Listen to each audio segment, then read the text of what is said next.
Master గారి మాటగా చెప్పుకుంటున్నాం. మన రికార్డింగ్లో 43వ నెంబర్లో 1వ భాగం. ఇది 37వ శ్లోకం నుంచి స్టార్టింగు. మనకు లోకంలో ఎక్కడ చూసినా కూడా జనరల్గా అజ్ఞానం పాపం ఎక్కువగా ఉన్నట్టుగా కనపడుతుంది. జ్ఞానం ఎక్కడో దూరంగా దాక్కుని కొంచెంగా తెలుస్తున్నట్టుగా అనిపిస్తుంది. అజ్ఞానంతోనే జ్ఞానం కప్పబడి ఉన్నప్పుడు అంటున్నారు. అజ్ఞానంతోనే జ్ఞానం కప్పబడి ఉంటుందిట, కవర్ చేసి ఉంటుంది. జ్ఞానాన్ని తెలుసుకోవటం ఎట్లా అట్లాంటప్పుడు అని మనకు కూడా సందేహం వస్తుంది. కానీ ఈశ్వరుడి సర్వాంతర్యామి భావన వల్ల మాత్రమే మనం ఈశ్వరుడు సర్వాంతర్యామిగా ఉన్నాడు, అంతటా ఉన్నాడు. ఈ లోకంలో సృష్టి మొత్తం ఈశ్వరుడే ఉన్నప్పుడు, అమ్మవారే ఉన్నప్పుడు, అంతర్యామియే ఆత్మ వైభవమే అంతటా ఉన్నప్పుడు వేరే ఇంకొకటి ఉండటానికి, అజ్ఞానం అనేది ఉండటానికి అవకాశం లేదు అనే మన భావన వల్ల చక్కగా మనకి ఆ జ్ఞానాన్ని తెలుసుకోవటం సాధ్యమవుతుంది. ఇప్పుడు మనకు కూడా చాలా తమాషాగా ఉంటాయి. ఇవి చిన్న చిన్న విషయాలే కావచ్చు. ఒక వస్తువు మన ఇంట్లో కనపడలేదు, ఆ వస్తువు ఫలానా చోట ఉన్నది, డెఫినెట్గా ఇక్కడే నేను పెట్టాను, నాకు తెలుసు అన్నప్పుడు వెతికే పద్ధతి ఒక రకంగా ఉంటుంది. ఎక్కడుందో అసలు తెలియదు, ఎక్కడ పెట్టానో గుర్తు రావటం లేదు అన్నప్పుడు వెతికే పద్ధతి వేరే రకంగా ఉంటుంది. ఇక్కడే ఉన్నది అని తెలిసినప్పుడు వెతకటం చాలా ఫర్మ్గా చక్కగా జరుగుతుంది, దొరుకుతుంది కూడా ఆ వస్తువు. అదే రకంగా ఇక్కడ చెప్తూ ఉన్నారు, ఈశ్వరుడు సర్వత్రా ఉన్నాడని మనకు తెలియదా? దైవం అంటే అంతటా ఉండేవాడనే కదా మనం ఎప్పుడు చెప్పుకుంటాం. సర్వత్రా ఉన్న ఈశ్వరుడే జ్ఞానస్వరూపుడు. ఆ జ్ఞానాన్ని ఏది కప్పినా సరే మళ్ళీ అది కూడా అజ్ఞాన రూపంలో ఉన్నది కూడా ఈశ్వర స్వరూపమే. అది తెలుసుకోవటం కష్టం కాదు. సర్వత్రా అంతర్యామిగా ఉన్నటువంటి ఈ జ్ఞానాన్ని తెలుసుకోవటం సాధ్యమవుతుంది అనే భావనతో చక్కగా జ్ఞానాన్ని తెలుసుకోవచ్చు అని చెప్పి చెబుతున్నారు. అంటే గట్టి విషయం అర్థం చేసుకునే గట్టి భావాన్ని పెట్టుకోవాలన్నమాట. అట్లాగే ఎంత చక్కటి ఎగ్జాంపుల్ చెప్తున్నారు. పెద్దదైన సముద్రం కానీ నది కానీ చిన్న నావతో దాటుతాం కదా మనం. అది ఎంత ఆశ్చర్యం! అది మన యొక్క భావనే ఈ జ్ఞానాన్ని తెలుసుకునేటటువంటి చిన్న నావ అన్నమాట. దాటచ్చు, తప్పులేదు, తెలుసుకుంటాం జ్ఞానం ఎక్కడుందో. జ్ఞానం సర్వత్రా ఉన్నదని జ్ఞానస్వరూపాన్ని తెలుసుకుంటాం. ఎంత అజ్ఞానంతో కవరైనా సరే దాన్ని తప్పకుండా తెలుసుకుంటాము అని చెప్పి గట్టిగా చెప్తూ ఉన్నారు. అంతటా నిండి ఉన్న సర్వాంతర్యామిగా ఆ దైవాన్ని స్మరించటం వల్ల ఆ భావనే నావలాగా మనల్ని అజ్ఞానంలో నుంచి ఈ జ్ఞానస్వరూపంలోకి తీసుకెళ్తుంది అంటున్నారు. రెండో వస్తువు లేదు, ఉన్నదంతా మహాచైతన్యమే అనే భావనే మనలను ఈ అజ్ఞానం నుంచి తరింపజేస్తుంది. ఒక నిప్పు కణిక ఉంది. దాంతో మనం నిదానంగా ఊదుకుంటూ కట్టెలు పెడితే మంట అంటుకుంటుంది. ఆ నిప్పు కణిక కంటే కట్టెలు చాలా పెద్దగా ఉంటాయి. అయినా కూడా అంటుకున్న తర్వాత ఆ కట్టెల్ని నిప్పు మొత్తం తనలో చేర్చేసుకుంటుంది. ఆహుతైపోతాయి. ఆ కట్టెలన్నీ కూడా అగ్నికి ఆహుతైపోతాయి. అదేవిధంగా నేను అనే జ్ఞానాగ్ని నాది అనే సర్వస్వాన్ని దహించి తనలో కలుపుకుంటుంది అని ఎంతో చక్కగా చెప్పారు. 37వ శ్లోకం అయిపోయింది. జ్ఞానము అనేది నెక్స్ట్ హెడ్డింగు. జ్ఞానంతో సమానమైన పవిత్ర వస్తువు ఈ లోకంలో ఇంకొకటి లేదు. జీవుడు కాలక్రమంలో యోగసిద్ధి పొంది తనలోనే ఈ జ్ఞానాన్ని తెలుసుకుంటాడు తప్పకుండా. ప్రపంచంలో ఉన్న అనేక విషయాలు తెలుసుకోవటం జ్ఞానం అని చాలామంది అనుకుంటారు. కానీ అది బాహ్య ప్రపంచపు జ్ఞానం కాబట్టి తెలుసుకునేవాడి ఉన్నతికి ఏమాత్రం ఉపయోగించదు. ఉత్తమగతికి అడ్డం కూడా వస్తుంది ఆ జ్ఞానం. అది మనస్సులో పేరుకొని చాలా బరువు కూడా అయిపోతుంది. ఉన్న చెత్తనంతా ఊడ్చిపారేయమంటే కొత్త చెత్తను ఎందుకు మనస్సుకు ఎక్కించుకోవడం అన్నారు రమణ మహర్షి. ఏ ఒక్కటి తెలుసుకుంటే ఇంకేమీ తెలుసుకోవాల్సిన అవసరం లేదు. అదే సరి అయినటువంటి జ్ఞానం. తానే ఆ జ్ఞానం అని తెలియటమే నిజమైన తెలియటం. తనను విడిచి తాను విడిగా ఉండటం ఎట్లా సాధ్యమవుతుంది? తనను విడిచినది ఏదీ లేదు ఇక్కడ, సర్వం నేనే అని తెలుసుకోవటమే ఇక్కడ చక్కని మార్గం చూపిస్తున్నారు. ఒక వస్తువుని గురించి తెలుసుకోవాలనుకున్నప్పుడు మనం ఏం చేస్తాం? పేరు, ఆకారం, రంగు మొదలైన వాటి మీద దృష్టి పెడతాం. కానీ ఆ వస్తువుకి ఏది ఆధారం దాన్ని గమనించం. అంటే ఇంద్రియాల ద్వారా, మనస్సు ద్వారా తెలుసుకునేది సత్యవస్తువు కాదు అని తెలుసుకోం. పేరు, ఆకారం, రంగు, రుచి, వాసన ఇవన్నీ ఇంద్రియ వ్యాపారాలని గ్రహించలేం. ఎంత ఎంత కామన్ సెన్స్ ఇదైనా కూడా గ్రహించలేం. పేరు మనం పెట్టుకున్నదే. తుఫాన్లకు కూడా పేరు పెడతాం కదా మనం. మిగతా వాటిని కళ్ళ ద్వారా ఆకారాన్ని చూచి, మనస్సుతో తూచి, రిఫరెన్స్తో లావు, సన్నం, తెలుపు, నలుపు, ఎత్తు, పొట్టి అని అన్నీ మనసులో ఎన్నో ముద్రలు వేస్తాం. అవి నిజమని నమ్ముతాం. అది మనకి అజ్ఞానం. అంటే అది చైతన్యం అనేది లేకపోతే వీటన్నిటికీ అసలు అస్తిత్వం ఎక్కడుంది? అన్నిటికీ ఆధారమైన చైతన్యాన్ని గమనించడం నేర్చుకోవాలి. అరటిపండు రుచి చూచే మనస్సు. ఈ మూడిటిలోనూ చిక్కుకున్న మనస్సు చిక్కు నుండి విడిపడటం కష్టం. ఎందుకంటే దాన్ని అరటిపండుగానే చూడగలం మనం. ఎందుకంటే బాగా మనస్సుకి దాన్ని యుగ యుగాలుగా అది అరటిపండు అనేటటువంటి ముద్ర వేసి ఎస్టాబ్లిష్ చేసేసాం. అందువల్ల దాన్ని అరటిపండుగానే చూడగలం. అరటిపండు గురించిన సత్యమైన జ్ఞానం మనకు తెలియాలంటే దాని పేరు, గుణాలు అన్నీ ఫస్ట్ పక్కన పెట్టేసేసి, అంటే మనం సెన్సెస్తో ఏమేమి తెలుసుకుంటున్నాం వాటిని పక్కన పెట్టి, ఆ పండుకి ఆధారం ఏమిటి? ఆ పండు అనబడే దాంట్లో, మనం పండు అని పిలుస్తూ ఉన్న దాంట్లో మనం పండు అని మనసులో నిలుపుకొని ఉండటాన్ని అలవాటు చేసుకున్నాం. అది పండు అని. ఆ వస్తువుగా ఉన్నది ఏమిటి అనేటటువంటి విచక్షణ గనక మనం మనస్సుకి ఎక్కించుకుంటే అది ఏమిటి, ఆ పండుగా ఉన్నది ఏమిటి అని గనక చూస్తే దానికి ఆధారమైనది ఏమిటి అంటే మళ్ళీ చైతన్యమే. దీనినే ధారణ అంటారు. సత్యవస్తువు మీద మనస్సు నిలపటమే ధారణ. ఈ అభ్యాసం వల్ల, అంటే ఇలా అలవాటు చేసుకోవటం వల్ల సత్యవస్తు పరిజ్ఞానం కలుగుతుంది. అరటిపండు పేరును, లక్షణాలని పక్కన పెడితే అది దేంతో చేయబడి ఉంది అనే విషయం మీద మనసు పెట్టినప్పుడు అర్థం నిజంగా అవుతుంది. ఎందుకంటే మనం మనసు ఎక్కడ పెడతామో అక్కడ తప్పకుండా మనకు సమాధానం వస్తుంది. ఏముంది అరటిపండులో అంటే కొన్ని కణాలు సముదాయంతో తయారు చేయబడిన వస్తువే అరటిపండు. కణములంటే సెల్స్. ఈ సెల్స్ అన్నీ కూడా అణువులతో, పరమాణువులతో నిండి ఉంటాయి. ఈ అణువులు, పరమాణువులు మహాశక్తితో నిండి ఉంటాయి. ఎనర్జీని నింపుకొని ఉంటాయి. ఈ మహాశక్తి చోటుతో నిండి ఉన్నది. ఈ చోటు చైతన్యంతో నిండి ఉన్నది. ఈ చైతన్యమే, ఈ కాన్షియస్నెస్ అనేది ఈ అరటిపండు తినేవాడిలో నేను అనే రూపంతో ఉన్నది. అరటిపండు తినేవాడిని కూడా పేరు, లక్షణములు అంటే మన సెన్సెస్తో, మనస్సుతో కాన్సెప్చువల్గా చూడకుండా నేనుగా ఉన్నవాడిని గమనిస్తే ఈ చైతన్యమే అక్కడ ఉన్నది అని తెలుస్తుంది. అరటిపండులో ఏ చైతన్యం అయితే ఉన్నదో వ్యక్తిగా నేనుగా ఉన్నది కూడా ఆ చైతన్యమే అని అర్థమవుతుంది. నామరూపాలు పక్కన పెట్టి వస్తువుగా నిజంగా అక్కడ ఏముంది, నేను పేరు పెట్టి పిలుస్తున్నాను ఓకే, కానీ ఆ పేరుని, రూపాన్ని పక్కన పెడితే అది ఏమిటి అసలు అని దాన్ని పరిశీలించినప్పుడు అది కేవలం మహా చైతన్యమే అని తెలుస్తుంది. అంటే సెల్స్లో ఉన్నటువంటి అణువులు, పరమాణువుల్లో అణువులో ఉన్నటువంటి మహా చైతన్య శక్తి, ఆ చోటులో ఉన్న మహా చైతన్య శక్తి, ఈ అణువులు, పరమాణువులు ఎక్కడున్నాయంటే చోట్లో ఉన్నాయి. స్పేస్ అనేది, ఆకాశం అనేది సర్వత్రా నిండి ఉన్నది.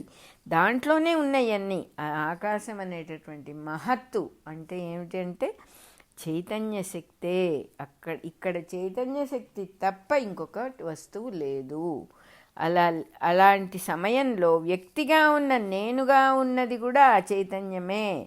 నా ఆకారం, నా నామరూపాలు, ఎదుటవాడుగా పిలువబడుతున్న వాడి నామరూపాలన్నీ పక్కన పెడితే ఉన్నది ఒక్క చైతన్యమే, ఇంకేమీ లేదు అని తెలుస్తాయి. మనిషి స్వభావము, హెచ్చుతగ్గులు, మంచి చెడులు అన్నీ కూడా మనస్సుతో కాన్సెప్చువల్గా చూసినప్పుడు కనపడేవే, మనస్సుతో క్రియేట్ చేసుకున్నవే. చైతన్యమే ఆధారంగా ఉన్నది ఇక్కడ సమస్తము అని తెలుసుకోవాలి. పేరు, గుణాలు మొదలైనవన్నీ కూడా ఈ నేను మీదే ఆధారపడి ఉన్నాయి. తినేవాడిలో నేను, తినబడే పండులో నేను ఒకటే.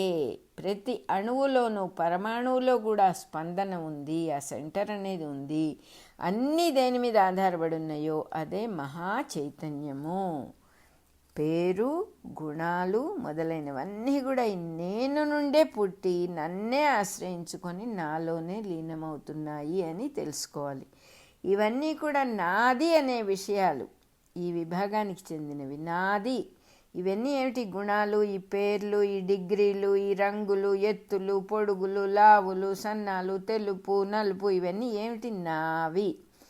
ఈ నావి అనేటటువంటి విషయాలన్నీ కూడా సపరేషన్ అనేటటువంటి విభాగానికి చెందినవి.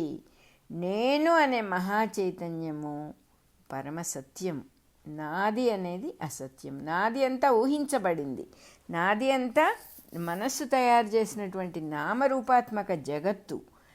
ఎట్లా ఉంటుందంటే సముద్రంలో నుంచి బయలుదేరి వచ్చిన సముద్రపు అలల్లాగా ఉంటుంది. ఇదంతా మళ్ళీ సముద్రంలోనే కలిసిపోతాయి. ఇవి సత్యమైన వస్తువు సముద్రమే, సత్యమైన వస్తువు చైతన్యమే, నేను అనబడే చైతన్యమే. నాది అనేది మాయ. ఈ నేను భగవంతుడని, సర్వాంతర్యామని, ఆత్మ అని అంటారు. ఈ నేనే యోగుల చేత ఈశ్వరుడు అని పిలువబడుతోంది. ఇట్టి నన్ను అంటే ఇలా ఉన్నటువంటి నన్ను, ఒక దేహంలో బంధించబడి లేను నేను, సర్వత్రా ఉన్న నన్ను, అంతర్యామి సర్వాంతర్యామిగా ఉన్న నన్ను, నేనుగా అందరిలోనూ ఉన్న నన్ను తెలుసుకుని ఆశ్రయింపుము అని భగవద్గీత చెప్తోందన్నమాట. అందువల్లనే ఇది యోగశాస్త్రము అని పిలువబడుతోంది.